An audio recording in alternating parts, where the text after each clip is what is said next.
Welcome to the Slop Farm. Enjoy the video. You need to act now.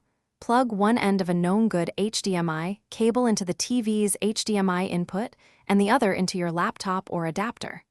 Once done, switch the TV input to that HDMI port so the TV is ready to receive a signal. Make sure your laptop is on and not asleep. Verify any adapter is fully seated. You do this first because a live connection prevents Windows from hiding display options and lets you complete configuration without guessing which port is active. You'll now tell Windows how to use the TV. Open Settings, System, Display to see both screens, or press Windows plus P for quick options.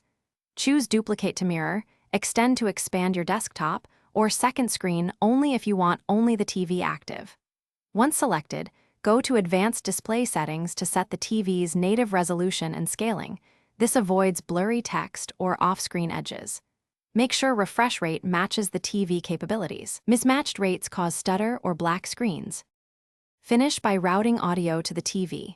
Right-click the speaker icon, open Sound Settings, and select the HDMI output.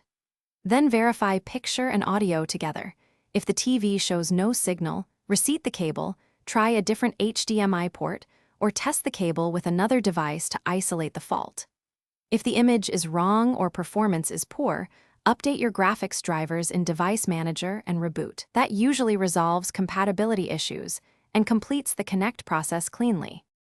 Thanks for watching. Consider subscribing if we helped you today.